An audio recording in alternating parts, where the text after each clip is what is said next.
عبادہ الذین اصطفیٰ اما بعد۔ سبھی حضرات کا آپ دل سے شکریہ یہاں آنے کے لیے۔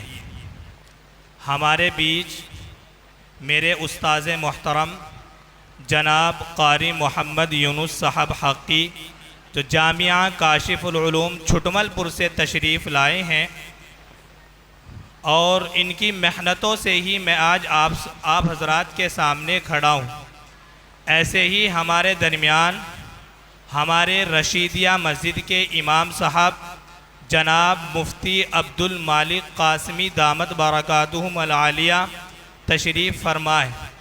آپ سب حضرات خاموشی کا ماحول بنائیں اور آپ کے سامنے حضرت مفتی صاحب چند نصیحتیں فرمائیں گے، آپ جو ہیں غور سے سماعت فرمائیں۔ جناب مفتی عبدالمالک صاحب۔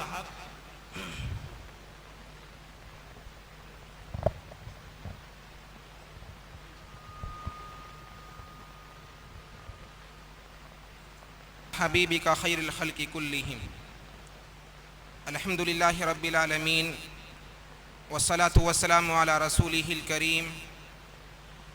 قال اللہ تعالی فی القرآن الکریم: فاعوذ باللہ من الشیطان الرجیم، بسم اللہ الرحمن الرحیم۔ ان ھذا القرآن یہدی للتی ہی اقوم ویبشر المؤمنون الذین یعملون الصالحات ان لهم اجرا کبیرا۔ وقال تعالی فی مقام آخر: الرحمن علم القرآن، او کما قال علیہ الصلاۃ والسلام۔ اللہ تبارک و تعالیٰ کا شکر اور اس کا احسان ہے جس نے اس متبرک اور بابرکت محفل میں اس نادان کو اپنی اصلاح کے لیے قبول کیا ہے۔ اللہ تبارک و تعالیٰ یہاں کے ذمہ داران کی کوششوں کاوشوں کو قبول فرمائیں۔ اللہ تبارک و تعالیٰ اس مسجد کے امام جناب مولانا محمد احمد صاحب قاسمی کی عمر میں خیر اور عافیت کے ساتھ برکت عطا فرمائیں۔ اللہ تبارک و تعالیٰ ان کی ان کاوشوں کو کوششوں کو قبولیت عطا فرمائیں۔ اس موقع پر قرآن کریم کی ایک آیت اللہ تعالیٰ نے فرمایا: ان ھذا القرآن یہدی للتی ہی اقوم، کہ قرآن کریم بے شک اس راستے کی رہنمائی کرتا ہے جو راستہ سب سے سیدھا اور مستحکم اور مضبوط ہے۔ مؤمنین جو نیک ایمان والے ہیں، یعنی نیک کام کرنے والے ہیں، یہ قرآن کریم ان کے لیے خوشخبری دیتا ہے کہ ان کے لیے اللہ تبارک و تعالیٰ کے پاس بڑا اجر موجود ہے۔ اس لیے ہمیں سمجھنا یہ چاہیے کہ قرآن کریم، ہم سب جانتے ہیں کہ قرآن کریم سے بڑی اور مقدس پاکیزہ کتاب کوئی نہیں ہے۔ اس لیے ہمیں قرآن کریم کا جہاں پروگرام کیا جائے یا قرآن کریم کی جہاں مجلس سجائی جائے تو یقیناً اس مجلس کا ادب، اس محفل کا ادب بھی ہمارے دلوں سے نمایاں ہونا چاہیے۔ یہ نہیں کہ قرآن کریم کی محبت میں ہم تشریف لے جائیں اور وہاں کے ادب سے ہم محروم رہ جائیں۔ اس لیے قرآن کریم، جس محفل میں قرآن کریم آتا ہے یا جس دل میں قرآن کریم آتا ہے، یقیناً اس دل کو سنوارنے کی کوشش کرتا ہے، اس محفل کو سنوارنے کی کوشش کرتا ہے۔ تو قرآن کریم جیسا کہ آپ کے سامنے ایک آیت تلاوت فرمائی گئی کہ ان ھذا القرآن یہدی للتی ہی اقوم، کہ بے شک قرآن کریم ہدایت دیتا ہے اس راستے کی جو سب سے سیدھا اور مضبوط اور مستحکم ہے۔ اور جو لوگ نیک اعمال کرتے ہیں ان کے لیے بڑی خوشخبری ہے، ان کو بشارت دیتا ہے کہ ان کے لیے اللہ تبارک و تعالیٰ کے پاس بڑا اجر موجود ہے۔ قرآن کریم ایک ایسی کتاب ہے جس میں کسی شک اور شبے کی گنجائش نہیں ہے۔ قرآن کریم اللہ تبارک و تعالیٰ نے ہمیں اسی چیز سے اندازہ ہو سکتا ہے کہ قرآن کریم اتارنے کے لیے اللہ تبارک و تعالیٰ نے اس پیغمبر کو منتخب فرمایا ہے جس کی ذات ہمارے لیے نمونہ ہے۔ قرآن کریم میں اللہ تعالیٰ نے ارشاد فرمایا: وَمَا أَرْسَلْنَاكَ إِلَّا رَحْمَةً لِلْعَالَمِينَ۔ تو اسی لیے ہمیں اس موقع پر اسلاف کی نظر میں ہلکا سا قرآن کریم کا مقام کیا ہے، انہوں نے اس قرآن کریم کی عظمت کو کیسے پہچانا ہے، ان کی نظر میں قرآن کریم کی قدر کیا تھی، تو ہلکا سا اسلاف کی نظر میں کہ ہمارے اسلاف کی نظر میں قرآن کریم کی عظمت کیا ہے، تو سمجھنے کی کوشش یہ کرنی چاہیے کہ کسی نے ہمارے امام امام ابو حنیفہ رحمۃ اللہ علیہ سے معلوم یہ کیا کہ آپ نے قرآن کریم کو کیسے پایا. کسی نے امام ابو حنیفہ رحمۃ اللہ علیہ سے معلوم یہ کیا کہ آپ نے قرآن کریم کو کیسے پایا, تو انہوں نے فرمایا کہ میں اب تک قرآن کریم سے ہزاروں مسائل نکال چکا ہوں, لیکن ابھی تک میں نے قرآن کریم کے معنی کو مکمل نہیں کیا ہے. اسی طریقے سے کسی نے امام غزالی رحمۃ اللہ علیہ سے معلوم یہ کیا کہ آپ نے قرآن کریم کو کیسے پایا, تو انہوں نے کوئی عجیب بات کہی. فرمایا کہ قرآن کریم بہت آسان بھی ہے اور بہت مشکل بھی ہے. آسان تو اتنا ہے کہ کسی 8 سال کے بچے کے سینے میں قرآن کریم جگہ دے دیتا ہے. آسان اتنا ہے کہ کسی معصوم بچے کے قرآن کریم کسی شکل کو دیکھ کر نہیں آتا ہے. قرآن کریم خوبصورتی کو دیکھ کر نہیں آتا ہے کہ کسی کا بچہ بڑا خوبصورت ہے اس کے سینے میں قرآن کریم آ جائے. اسی طریقے سے کسی کے بچہ مال دولت کے اعتبار سے بڑا ہے, اس کے سینے میں قرآن کریم اپنے کو جگہ دے دے. نہیں, قرآن کریم کا یہ انداز نہیں ہے. بلکہ امام غزالی رحمۃ اللہ علیہ نے فرمایا کہ اتنا آسان ہے کہ ایک 7 سال کے بچے کے سینے میں بڑی آسانی کے ساتھ میں محفوظ ہو جاتا ہے, اتر جاتا ہے. اور فرمایا مشکل اتنا ہے قرآن کریم کہ 1400 سال ہو چکے ہیں, مفتیان کرام, مفسرین, علماء اس قرآن کریم کی تفسیریں لکھتے آئے ہیں, لیکن آج تک کوئی بھی اس موتی کو حاصل کرنے میں مکمل کامیاب نہیں ہو سکا ہے. اسی طریقے سے کسی نے امام احمد بن حنبل رحمۃ اللہ علیہ سے معلوم یہ کیا کہ آپ نے قرآن کریم کو کیسے پایا ہے, تو انہوں نے کوئی عجیب بات کہی. فرمایا کہ اللہ تبارک و تعالیٰ میرے خام میں آئے اور میں نے اللہ تبارک و تعالیٰ سے یہ سوال کیا کہ آپ کو سب سے زیادہ محبوب اور پسندیدہ چیز کیا ہے, تو اللہ تبارک و تعالیٰ نے فرمایا کہ قرآن کریم. پھر امام احمد بن حنبل نے دوسرا سوال یہ کیا کہ فہمن او کان بلا فہمن, کہ قرآن کریم سمجھ کر پڑھا جائے یہ پسند ہے یا بغیر سمجھے پڑھا جائے یہ پسند ہے. تو اللہ تبارک و تعالیٰ کی طرف سے جواب آیا کہ احمد سمجھ کر پڑھو تب بھی مجھے محبوب ہے, قرآن کریم بغیر سمجھے پڑھو تب بھی مجھے محبوب ہے. اس لیے کوئی عالم یہ چاہے یا کوئی ایک عام سے انسان یہ چاہے کہ میں قرآن کریم کا مطلب تو نہیں جانتا, میں قرآن کریم کا ترجمہ تو نہیں جانتا, معلوم نہیں اللہ تعالیٰ مجھے ثواب دیں گے نہیں دیں گے. اللہ تعالیٰ نے فرمایا کہ قرآن کریم انسان سمجھ کر پڑھتا ہے, وہ ایک الگ مقام ہے کہ قرآن کریم سمجھنے پر کیا کچھ ملتا ہے. لیکن اگر آپ بغیر معنی کے بغیر ترجمے کے قرآن کریم پڑھتے ہیں تب بھی ایک حرف پر آپ کو 10 نیکی کا حدیث شریف میں وعدہ کیا گیا ہے. اس لیے ہمیں اس موقع پر قرآن کریم سے شغف ہونا چاہیے, قرآن کریم سے محبت ہونی چاہیے. جیسا کہ میں نے اشارہ کیا کہ قرآن کریم اتنا آسان ہے کہ ایک معصوم سے بچے کے سینے میں اپنے کو جگہ دے دیتا ہے. کسی غریب کو نہیں دیکھتا, کسی امیر کو نہیں دیکھتا ہے, اس لیے کہ شکل کو دیکھ کر فیصلہ کرنا یا مال دولت کو دیکھ کر فیصلہ کرنا یہ تو انسانوں کی بس کی بات ہے. اور اللہ تبارک و تعالیٰ دولت کو نہیں دیکھتے ہیں, شہرت کو نہیں دیکھتے ہیں, بلکہ حدیث شریف ہے اللہ کے نبی صلی اللہ علیہ وسلم نے ارشاد فرمایا ان اللہ لا ينظر الى اجسامکم ولا الى صورکم ولکن ينظر الى قلوبکم, کہ اللہ تبارک و تعالیٰ نہ تمہاری صورتوں کو دیکھتا ہے, نہ تمہارے دلوں کو دیکھتا ہے, نہ تمہاری شکلوں کو دیکھتا ہے اور نہ تمہارے جسموں کو دیکھتا ہے, بلکہ اللہ تبارک و تعالیٰ انسان کے دل کو دیکھتا ہے کہ اس کے دل میں کیا بسا ہوا ہے. اس لیے اس موقع کی قدردانی ہمیں محسوس کرنی چاہیے کہ اللہ تبارک و تعالیٰ نے ہمیں یہ موقع دیا ہے. ان حضرات کی محنتوں کی وجہ سے, یہاں کے ذمہ داران کی وجہ سے اللہ تبارک و تعالیٰ نے ایک خوبصورت پروگرام سجایا ہے. اور خاص کر اس مسجد کے خادم, اس مسجد کے امام جناب مولانا محمد احمد قاسمی کی محنتوں سے یہ پروگرام سجایا گیا ہے. اس لیے ہمیں ایسے پروگراموں کی قدردانی کرنی چاہیے, ان سے محبت اور شغف بھی ہونا چاہیے. اسی طریقے سے حدیث شریف کی نظر میں یا قرآن کی نظر میں آج کل ہماری نظر میں تو یہ ہوتا ہے کہ سب سے بہترین انسان وہ ہیں جو کسی بڑے کالج میں درس دیتا ہے. قرآن کریم میں یا حدیث شریف میں یہ نہیں آیا کہ سب سے بہترین انسان وہ ہیں کہ جو بڑے کالج میں کسی وکالت کا درس دیتا ہے. حدیث شریف میں یہ بھی نہیں آیا کہ بہترین انسان تم میں سے وہ ہیں کہ جو بڑی یونیورسٹی میں کسی انجینئرنگ کا درس دیتا ہے. حدیث شریف میں اللہ کے نبی نے یہ بھی نہیں فرمایا کہ تم میں سے بہترین انسان وہ ہیں کہ جو بڑے بڑے کالجوں میں, انگلش میڈیم کالجوں میں یعنی کہ وکالت کا, ڈاکٹری کا درس دیتا ہے. اس سے انکار نہیں کیا جاتا کہ یہ تعلیم بھی بہت اچھی ہے,